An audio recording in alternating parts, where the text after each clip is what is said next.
Hello, તમારું નામ ને પોસ્ટ? ડેપ્યુટી એન્જિનિયર માર્ગ મકાન વિભાગ સ્ટેટ હળવદ. આ રસ્તો જે છે એ MDR કેટેગરીનો રસ્તો છે અને આ રસ્તો 2019માં જિલ્લા પંચાયત મોરબીમાંથી માર્ગ મકાન વિભાગ સ્ટેટને તબદીલ કરવામાં આવેલો છે. અને આ રસ્તો જે છે એ બ્રાહ્મણી 2ના નીચાણવાસમાં આવેલો છે, ડાઉનસ્ટ્રીમમાં આવેલો છે. એટલે બ્રાહ્મણી 2માંથી વધારે પ્રમાણમાં પાણી છોડવામાં આવ્યું, એને લીધે આ રસ્તાનું થોડુંક ધોવાણ થયેલું છે, કોઝવેનું ધોવાણ થયેલું છે. અને જેની કામગીરી 12 કલાકની અંદર તાત્કાલિક ચાલુ કરશું હવે, અને એનું પ્લાનિંગ કરી લીધું છે અમે લોકોએ.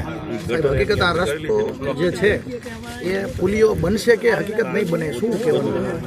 અત્યારે નવા પુલ બનાવવા માટેની દરખાસ્તો સરકારશ્રીમાં આપણે સાદર કરેલી છે. માનનીય ધારાસભ્યશ્રીની રજૂઆતો છે અને એને અનુસંધાને સરકારશ્રીમાંથી મંજૂર કરવામાં આવશે. હકીકત સાહેબ, આ રસ્તાની અંદર ઘણા બધી વાર વાત કરવા જઈએ તો 2 ધારાસભ્ય બદલાણા, હજી સુધી મયુરનગર અને ચાડધરાને જોડતો જે આ પુલ છે નદીનો એ હજી સુધી બન્યો નથી. તો હકીકત શું રહસ્ય છે? કોઈ રાજકીય રોટલા તો નથી શેકાતા ને? નહીં, એ તો રસ્તો તો સરકારશ્રીના ક્રાઇટેરિયા પ્રમાણે કરતા હોય છે, એટલે એ તો સરકારશ્રીમાં મંજૂર થઈ કરી દેવામાં આવશે. આજે ઉપર ભારે વરસાદના કારણે ડેમમાંથી પાણી છોડવામાં આવતા આ પુલનું ધોવાણ થયું છે. ગયા અઠવાડિયે જ આપ કદાચ હાજર હશો, ધારાસભ્યશ્રીની હાજરીમાં ધર્મેશભાઈને જાણ છે, સરપંચને જાણ છે કે એક કહેવાય ને કે ધારદાર રજૂઆત કરેલી છે. કોઈ પણ સંજોગે અમારે આ પુલ બનાવવાનો છે, એ તમે કોઝવે બનાવો, એ તમારો વિષય છે. કડીવાર સાહેબ પણ હાજર હતા, એટલે આપણે રજૂઆત અઠવાડિયા પહેલાં જ હજી કરેલી છે. પણ અત્યારની પરિસ્થિતિમાં આપણે સૌ જાણીએ છીએ કે દવાખાનું આ 3-4 ગામને જોડતું આપણે અહીંયા છે, બેંકનો વહીવટ છે, ત્યારબાદ મોટામાં મોટી જો સમસ્યા હોય તો સ્કૂલની સમસ્યા છે કે 11-12ની જે દીકરા દીકરીઓ આપણા રાસિંગપર ચાડધરાથી જે અહીંયા ભણવા આવે છે એના માટેની. અત્યારે સાહેબને પણ સવારમાં મારે વાત થઈ, કડીવાર સાહેબે ધર્મેશભાઈ વાત થઈ, એ કડીવાર સાહેબ પણ હાજર છે.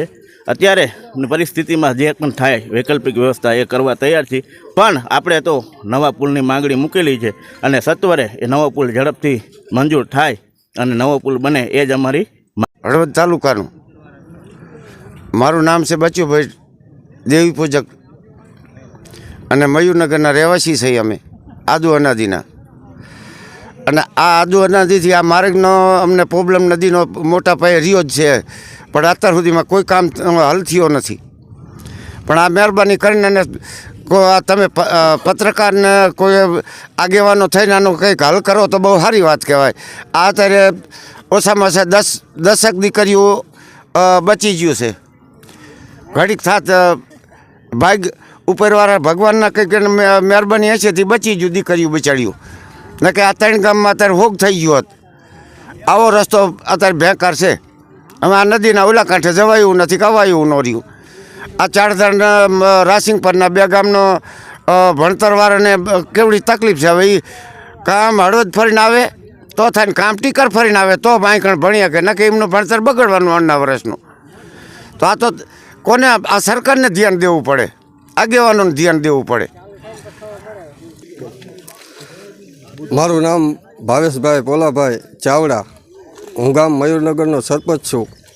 અને અત્યારે આ પુલમાં સવારે જે છોકરા ભણવા આવતા હતા, અમારે અહીંયા 1થી માંડીને 12 લગીન છે, 11-12ની બિલ્ડિંગે પણ બહુ અત્યારે મસ્ત બની ગયું છે. અને સામે 3 ગામના 50થી 60 છોકરા અહીંયા ભણવા આવે. કદાચ મારા ધારવા મુજબ આજ સવારે એવી મોટી દુર્ઘટના બની જાત, અડધા છોકરા આ બાજુ રહ્યા અને અડધા છોકરા પેલી બાજુ, ત્યાં આખો પુલ એકદમ જ અહીંયા વચ્ચેથી ગાબડું પડ્યું. કદાચ રાજકોટ જેવી મોટી દુર્ઘટના બની જાત. માટે હવે અમે બહુ કંટાળી ગયા છે. વહેલી તકે જો આનો કોઈ કાંઈ ઉપાય કરે એવી અમારી માગણી છે. અને બીજા નંબરમાં જ્યારે ચૂંટણી હોય ત્યારે મોટે બધા પૂરા વારી નીકળી જાય કે હા થઈ જાય, બધું તમારું અમને ધ્યાનમાં છે, પણ ચૂંટણી પત્યા પછી કોઈ સામું પણ જોતું નથી. તો માટે હવે અમારા ગ્રામજનો પણ 3 ગામ નહીં પણ 4 ગામ લગીના માણસો ચૂંટણીનો બહિષ્કાર કરવા પણ તૈયાર છે. અમારી માંગ તો મેન તો પુલ બનાવવાની જ છે. બરાબર, વહેલી તકે જેમ કરીને આ પુલ બની જાય તો છોકરાના ભવિષ્યના માટે ચેડા થઈ રહ્યા છે. માટે આ છોકરાના ભવિષ્ય ન બગડે માટે વહેલી તકે જેમ બને તેમ આ પુલ બનાવી દે એવી અમારી અપેક્ષા છે. ભાઈ રબારી, ગામ મયુરનગર. અમારું ગામ 1947 પછી કોઈ પણ આ કોજવેલનું કામ કરેલ નથી. અમારા ગામમાં હામા કાંઠે શમશાન છે. અત્યારે કાંઈ પણ અમારા ગામમાં એવો બનાવ બને તો અમારે અગ્નિદાહ દેવા કઈ જગ્યાએ જવું અમારી એ વ્યથા છે. અને વહેલી તકે તમે આ ગામનું પુલનું કામ કરી દો. 50-60 છોકરા એકણે ભણવા આવે છે. નકર પછી અમારે હવે ચૂંટણીનો બહિષ્કાર કરવો જોશે. મારું નામ વિમલ લોખીલ નામ છે. મારું ગામ મયુરનગર.